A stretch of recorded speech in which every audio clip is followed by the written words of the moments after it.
Well, hello, everyone. Welcome to Thursday. We are live and streaming. If you like to trade stocks and options, welcome to the channel. Stick around. Let's have a talk and make some money. Honey! If you've got anything you want to talk about today, go ahead. Leave it in the chat comments. We have the S&P 500. We are down 3 points. Bitcoin, $17,981, flirting, hanging around that $18,000 mark. Today we are going to be talking about NIO going up. We're also going to take a look at Boeing, Solo, Fuel Cell, FCEL. If you haven't already taken a look at that one, it is a big momentum stock, and it keeps running. As well as take a look at Tesla, as I have entered a position that hopefully will run today and close out today. That would be a day trade. Or maybe I'll hold it into tomorrow. So we'll take a look at that position, see how it's doing, take a look at the Tesla chart. As well as I do want to maybe talk just for a minute about the second lockdowns, which are happening throughout the country. I'm in Michigan, so we have a second lockdown that went into effect this week. And I want to have a discussion and talk a little bit about, is a second lockdown necessary in order for us to get that second stimulus? And what will that mean for the markets? And what will it mean for us? So we're going to take a look at those things. And if we have time, and if you guys are interested in a little bit, maybe we'll do a small, short little introductory lesson into what is an option. So let's go ahead and take a look for a minute. This is what happened yesterday in the S&P 500. Let's just scroll out a little bit here and look at a little bit bigger. This was yesterday. Those of you who are on the stream, remember I was watching and took a little bit of this move on Tuesday for a short position and started to really get nervous as we were just bouncing off this line. And you think, man, that's great. You just drew that line in there after the market did that. And that's absolutely not what's happened. This line has been on my chart for a very, very long time. It is a previous all-time high right below 359. So what you do is you see the bounce, and then finally yesterday they got below it and we just had an epic flush. I was a little bit early. Luckily I still got that longer term short position on, and so I went ahead and held it out there. So we had the bounce, and then the smash down yesterday. And now what are we doing? We're just kind of hanging out in this area. A little nervous today. I'm still holding on that short because here is our former breakout area of 354. And you see we spiked it a little bit in the pre-market, but then you look at today, we almost came down to it and then kind of fell away from it. So now we're just kind of hanging out right there. And so now I don't really know. I'm taking off some of my short position in the overall market, but we are just kind of hanging out sideways. So we have to wait and see if this is going to go down. So let's go ahead and now let's take a look at everyone's favorite. Of course, we had a weekly option trade and a profit in NIO. So let's take a look at what NIO is doing now. We're still kind of in this box. Still hovering in this box, which overall, since the last move was up, and I see, Matt, we'll go ahead and we'll take a look at that Cash App for you and trying to link that to Robinhood. See if we can figure something out on why that's happening. Taking a look at NIO here, you see NIO going sideways. So my hunch, I'm going to wait a little bit. As I'm a little bit short in the market, I'm a little bit hesitant to go ahead in there. So what I'm looking at maybe doing is selling a put in NIO, because I wouldn't mind getting back into my position, especially since we didn't see an epic drop off. And so I would be very happy to own this stock in and around the $40 level. And so I'm considering going in here and selling a put for next week in that $40 level. So let's see where those options are. I'm going to pull up Robinhood here. Let's go to NIO. Trade options. We will go to next Friday's expiration. Now remember, next week we do have a holiday, so we do have no trading on Thursday, half a day on Friday for the futures. Let's go to the puts.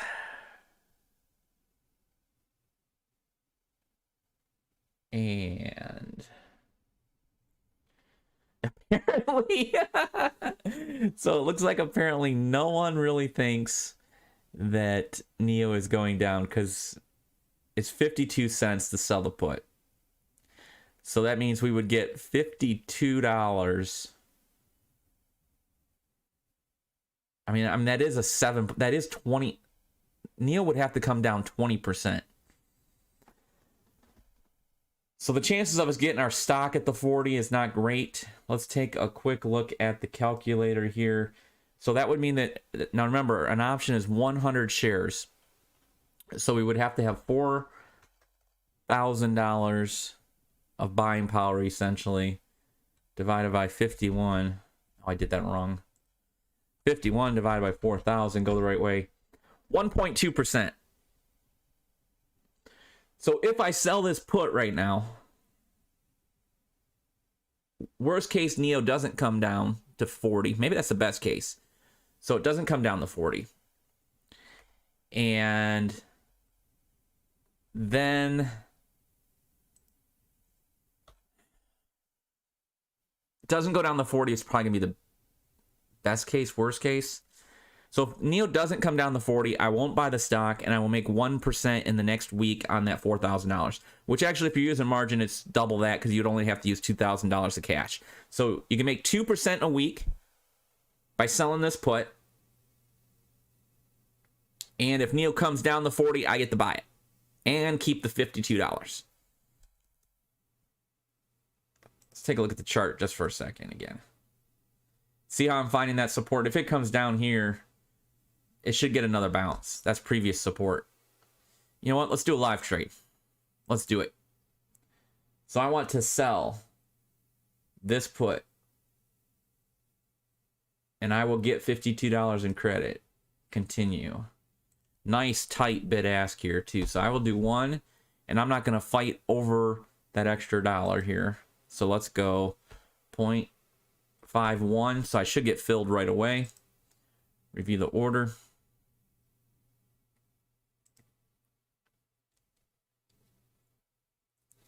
And of course, Robinhood has to think about it, think about it, think about it. Here we go. Live trade. Selling a put in NIO. Let's submit this. This will expire next week. Maybe. Robinhood always likes to think, and think some more. All right, so the order is entered. Have not gotten a fill yet, so we will go ahead and keep an eye on that as well. Another stock I wanted to look at today is going to be Boeing. You know, we had that huge spike up yesterday because, you know, they're going to get recertified on the MAX and all this stuff. And I think traders finally started to realize, you know, who's even going to buy them? You know, even if they get certified and it's legal for them to go, who's going to buy them? 30-minute chart, you know, so it kind of had this push up, back down. Potentially, again, you know, you could have here shoulder, head. Are we forming another shoulder? Traders got to decide. Trader has to decide. Let's look at the daily. Yeah, I can't trade Boeing. I know a lot of people want to play this up or down. It's going to make the comeback. It's not going to make the comeback. I don't have a read on it. It's not for me. If you guys, anyone out there has any ideas, go ahead and leave a comment. We'll take a look at it. Now, for those of you that might have missed out on NIO, let's look at Solo. And I'm not talking about Red Solo Cup. This is another electronic vehicle manufacturer. If you haven't looked at them yet, they're like this three-wheeler. I think they're made in Canada or something like that. Let me pull this up for you guys. Let's take a look. These are the Solos. It's like a bicycle or something. I tell you what, guys. I mean, this electronic vehicle trade thing is, I don't know, man. It's kind of getting out of control, but I guess money is money. So that's what Solo looks like. And this is looking at the chart. Chink, chink, chink, chink, chink, chink. Anybody out there? Anybody out there buy this at $2.50? Anybody buy it? Raise your hand. Not this guy. I looked at it when it went from $2.50 to $3, and I don't know, maybe I let my mind actually rule the day, which may not have been the best choice, because that would have been an epic move. But could have went the other way as well. So I am not in Solo. If any of you are trading Solo, looking at Solo, let me know what you think. Where's your price target? Where are you guys going? Because right now it's going up, up, up, up, up, and away. It's like a rocket ship. Now, let's look at another rocket ship. FCEL, another one that people were talking about in some chat rooms before. And I just thought this was a penny stock kind of. Look at fuel cell energy. Same thing. Consolidate, consolidate, consolidate, consolidate, consolidate. Boom. Look at that move. Man, that's kind of epic. Anyone doing anything? You guys buying anything? I don't know, could be a blow off top. It could be just the beginning. Remember, Tesla chart looked like this, and we're going to look at that next. Tesla looked just like this, and it didn't matter. It kept going for months. So maybe it's still there. TSLA, let's take a look at Tesla. Right at that, what's the all-time high here? Well, the closing high was before that. High here was 502.49. We spiked it today and holding above it. I was actually kind of thinking that it would make a little bit of a push. Yeah, man, let's look at NIO again. That's a good question. Do I think NIO could make the same move? I actually like NIO better. Here's my long-term chart on NIO. Look what NIO's done, and I've had these boxes in for a while. Those of you who follow me, this isn't my stuff. Consolidation pattern. It's in a box. It's going sideways. Flag pattern. Everybody's got different names for them, right? And you'll see on my charts, I do a lot of vertical lines. I don't have any moving averages. I don't have a MACD. I don't have an RSI. Will I look at those things? Yes, I will look at them. But stocks are people. The stock price movement is people. It's emotions. It's supply. It's demand. And so here's what happened. Here's a long-term look, Matt, at NIO. Oh, I hit the wrong button.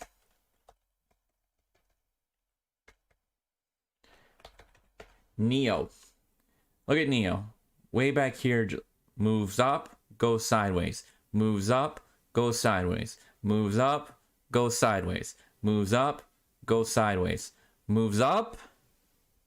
And now this is kind of healthy. I like the fact that it's taking a little bit of a pause. So I would give this a little, I'm giving this a little bit of time, which is why I just tried to sell the put. Because if we come back down here towards the bottom part of this box, or this box that is forming, this consolidation part that is forming, if it comes back down there, I'll take my shot. And I'll be happy to own another 100, own 100 shares again. Which I had, and then I sold out on this last run coming into earnings because, you know, earnings are a binary event. I had a huge profit. There was no reason to hold it. But NIO has some things, in my opinion, which are a little bit better than Solo. It has a working model. The cars are sexy. I know that's not a reason to buy. Maybe it is. They look great. If you have a choice, you saw yesterday's live stream, look at NIOs. Look at NIO cars. Do a Google search for NIO car and then do a Google search for Solo. I mean, come on. I'm going to be buying a NIO before a Solo, that's for sure. And they are in China. And I know we've got all kinds of things to worry about with China, but China is mandating that everything goes to these electric vehicles. I don't see how they're gonna stand behind them. That and Boyd, was it BYD? I think I'm saying that right. Boyd, the one that Warren Buffett owns, which I also have in my long-term portfolio. So, is it gonna go from 40 to 400? Maybe. It might. And I don't really like to predict into the future too much. I want to look at what the price movement is doing. And right now, I think we're going to get the Tesla again in a minute and show you. I did enter a Tesla trade today, an option trade. Tesla, to be honest with you, maybe some dead money once it gets into the S&P 500. I understand that index, when it goes in, it's going to probably have a spike because these index funds, these non-discretionary funds, they have to buy the index, right? So they're going to have to buy it. But then once that wave of buying comes through, it also works the other way. Because when there are redemptions from these non-discretionary funds, people retire. People start taking money out of their 401k, their Roths, their IRAs, their SEP accounts. Whatever money is in these non-discretionary funds, when there's a redemption, those funds have to sell the stocks in the S&P 500. Regardless of price and regardless of long-term conviction in Tesla. That will put some downward pressure at some point on the stock of Tesla. It will trade more with the market instead of on its own. Because people right now who own Tesla, they're convicted owners. And probably rightfully so. Look at the huge potential. This is the thesis. Look at the huge potential of Tesla. It's not just an automotive company. They have battery technology. You have the Tesla roof. You have the Tesla wall. You have all of these things. Kind of like holding Amazon way back. So convicted people own Tesla right now. And that's what's allowed that price to go up, up, up, up. Because they're not selling. Stock come down 30% a day, they're not selling. These are convicted old holders. That is going to shift when it goes into the S&P 500. And all that money is going to have to find a new place, a new hot stock. And so if you think the EV trade, the electric vehicle trade is still hot and it's still going to go, I'm not sure Tesla is going to give you the best bang for your buck as far as exponential growth moving forward. And that's why you're seeing this rotation into things like NIO, Solo, Fuel Cell, Workhorse. All of these things, they're sympathy plays on this move to electric vehicles without necessarily playing Tesla. Stocks sometimes are like horses. And Tesla was the horse that just ran out and put everybody in its dust. But now that horse is tired. And so you can ride that horse and limp across the finish line slowly, or you can get on the young buck behind you, that horse behind you. And I think that's what a lot of people are doing. So let's go ahead and take a look at Tesla. Pulled back from this high, there's going to be technical traders looking at this, right? Because you've got this double top. Won't they just do a split in the future, Matt? Matt's asking, do they turn each one of those features into different stocks like Apple did? Maybe. They might spin it off.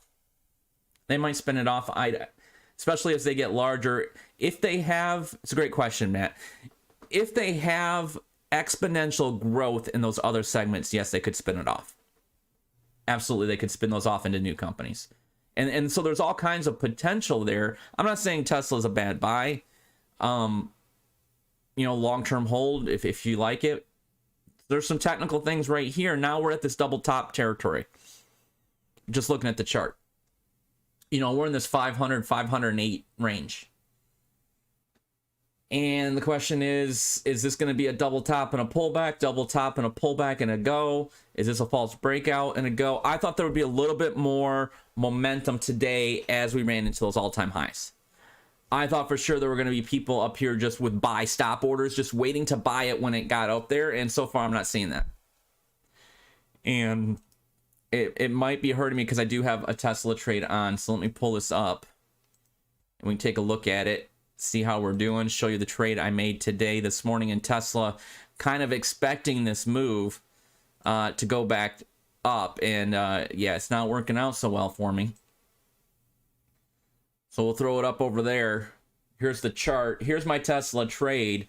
This expires tomorrow. This is a call debit spread. So what I did is I have the 485 and the 490 calls. So essentially, as long as Tesla tomorrow is above 490, this spread will be worth $5 or $500.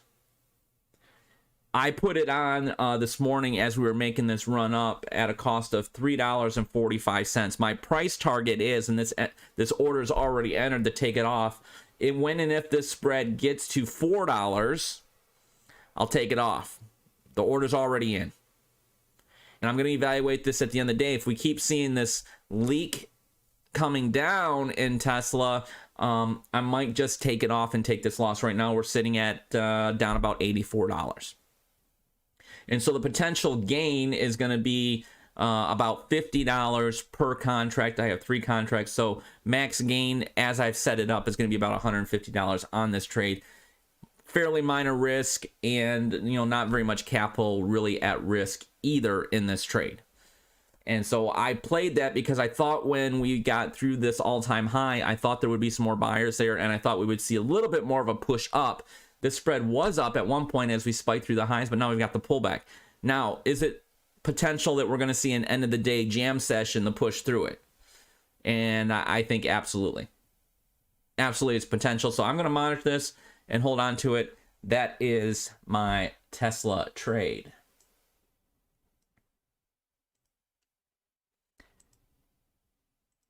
I'm going to queue something up right now. What I want to talk about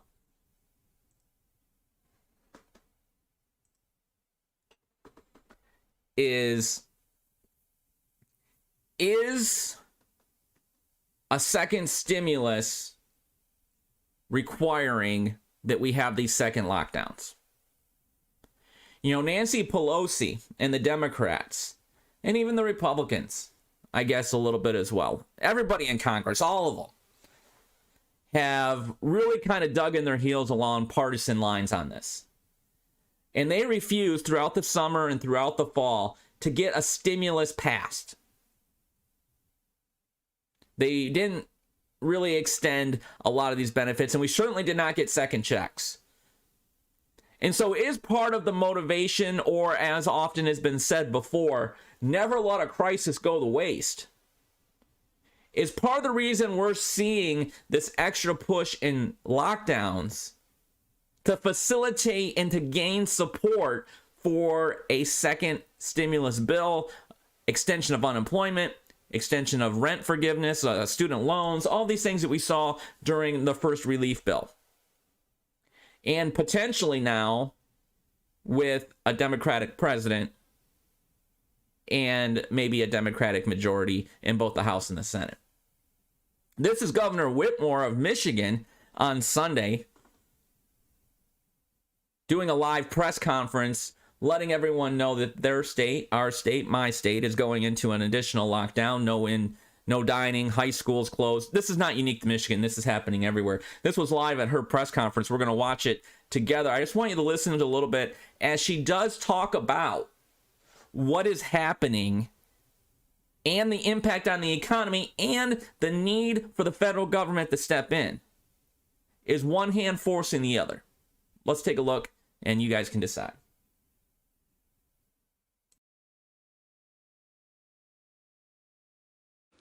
Defeating this virus once and for all and protecting American lives and livelihoods will require more action than just state governments alone and people can take.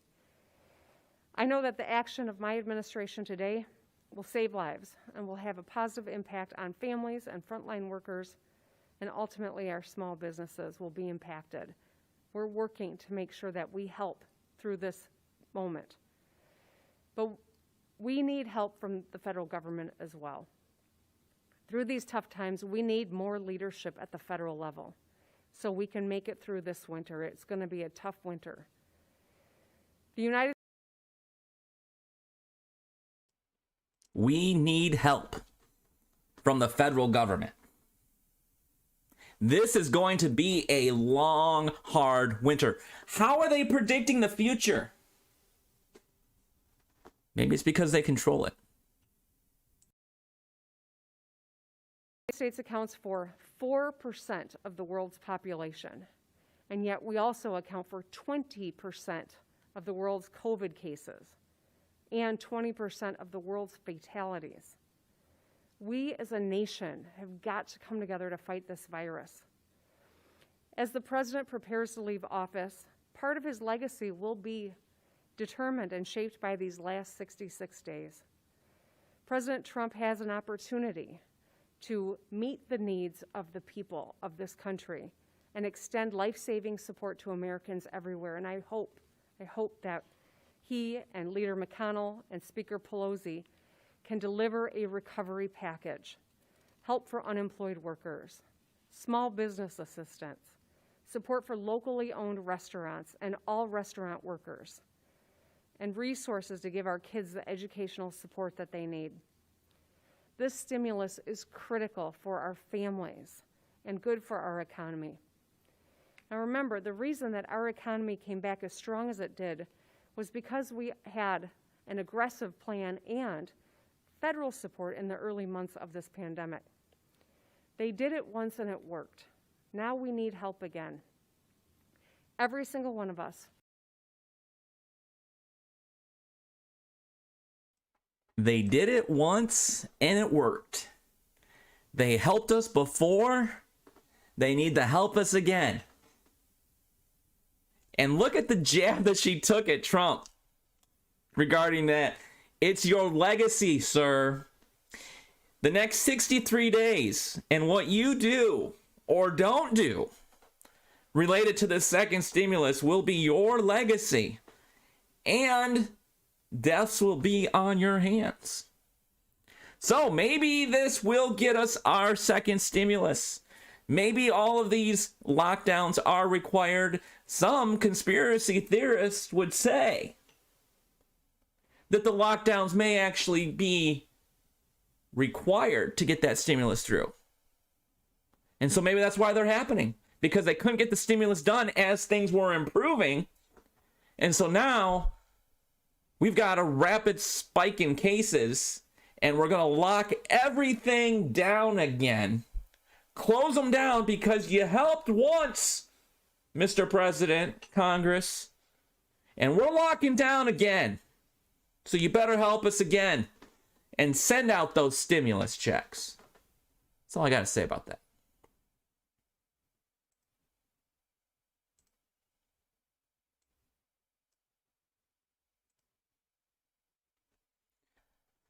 All right, one of the things that I want to get into, and this will just be a very quick, simplistic little demonstration, a little talk, a little conversation today, and that is related to options. And people want to understand, what are options? And so what I want to do is take a quick little look and just do a very, very, very simplistic kind of explanation between what an option is. And hopefully I can explain it, because the concept takes sometimes a little bit of time in the mind to grasp. But once it's grasped, the concept, you're able to progress fairly through. And so there are two types of options. And so the first thing that we think about when we say, what is an option? And what you just have to do is think, if I give you the option of what you want to do, you have an option to do something or an option not to do it. If I say, do you want to come over? And you say, I don't know, it's your option. It's up to you. You have an option whether to do something or not to do it. It's completely up to you. You're not obligated. You're not bound to do it. And so when you hear someone talk about an option, when we talk about options related to stocks, we are talking about your ability to choose to do something or to not do something. And then there are two terms that we have to think about that you'll hear. The first one is a call. And whenever you hear a call, someone say, I'm buying a call, I'm buying an option. A call equals buy. Okay, so if I come to you, Matt, and I say, Matt, I want an option to buy from you Tesla. That would be a call option because I have the option to buy it from you. If I have the option to sell a stock to you, that is a put. And so a put is an option to sell. And for this little example that I'm using, we're only talking about you buying an option. You're buying a call or you're buying a put. So if you buy a call, you have the option to buy it. And an option really is nothing more than a contract, an agreement between two people. Now, with the way they actually work in the market, you're not going to know who that person is. But for understanding the concept, an option is an agreement between two people to give someone the option, the right to choose to buy or not buy a stock or to sell it. So if you were having a conversation with somebody and I want to buy stock from you, Matt, I want to have the option to buy stock. There's two things you have to come up with during that discussion, right? So the first thing you're going to have to come up with is, okay, if you're going to buy it from me, at what price are you going to buy it? So let's say we're just using Tesla as an example. We say $550. Matt, I want to be able to buy Tesla from you for $550. And I might think, okay, I might give you an option to buy it or to not buy it. But how long do I have to leave that open? How long am I going to have to sit on the knowledge of knowing that, hey, you could come to me at any point and say, I want to buy this stock for $550 from you. And so that's where you get into the expiration. Okay? So, and I'm just going to put EXP for expiration. So let's just say you said, okay, between now and the third week in January of 2021. At the end of January 21, I no longer have the ability to buy this stock. So you're agreeing to sell me the stock at $550. And I can come to you at any point between now and January 21st and say, I want to use my option. I want to buy that stock from you for $550. Now, why would you want to do that? Well, if the stock is worth $600, I'm going to buy it from you at $550 and turn around and sell it for $600. That's how you make money in options. The other thing is that, you're not going to have friends. Well, maybe you have friends. But most of the time, people are not just going to do this for free. They're going to say, okay, sure, I'll give you the option to buy my stock from me at $550. But in order to have that right, because I don't know, maybe it goes higher, you're going to have to pay me. And so that is the cost of the option, or what we call the premium. So in order to get this option, you may have to go to Matt and say, okay, I want to be able to buy this from you at $550, and I will give you $400 today. I will give you $400 today in exchange for you giving me the option to come buy that stock from you at any point between now and January 2021 for $550. And you could say, yeah, sounds good. Take the money. Now that $400 is whoever sold the call, that's gone. Okay? That's what you paid to be able to have this contract, this agreement. So that's what a call is. That's what a put is. Hopefully, I know there's lots of videos. Go ahead and do some other searches on YouTube. Some people can explain it a lot easier to me, but I just wanted to do kind of a live demonstration here, kind of talk you through what is a call, what is a put, what is an expiration, and what is the strike price. So this $550, this is what we would call or term the strike price. This is at what point or at what price you have the option to buy. The date at which you have to do something or you no longer have the right to do it, that's the expiration. And then what you're paying for that is called the premium. And there's a couple things that are broken down in that, but we're not going to get into that in this video. So that is a complete mess on the board, but hopefully that helps you out and helps you kind of understand a little bit about what is a call and what is an option. Now I'm figuring out how to get off here.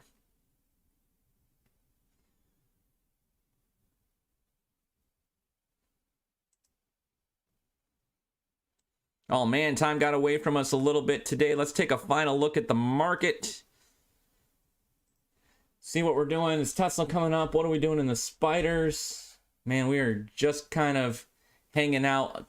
This is the key level. This has been on here forever. This former breakout area, which we now bounced off, 354. We had a little bit of a flush down here. If we stay above 354 through today and into the end of the week, bulls, I think you're fine. This was a little bit of a pullback, a decent little pullback. We start coming back down here between 354, 352, and we start having trouble. We have a lot of gaps, we have a lot of air, and we have lots of reasons that we could backfill this in a little bit. All right, but as long as we're staying above this 354, I think everything's good for the bulls. We're kind of consolidating. Our bear trade worked out a little bit. We had a little bit of fun. It's 100 points, right? We went from 362. That's kind of a significant little pullback there, and it was a nice ride. So hope that helps everybody out. We'll see you tomorrow, same time, same place. We'll talk to you later.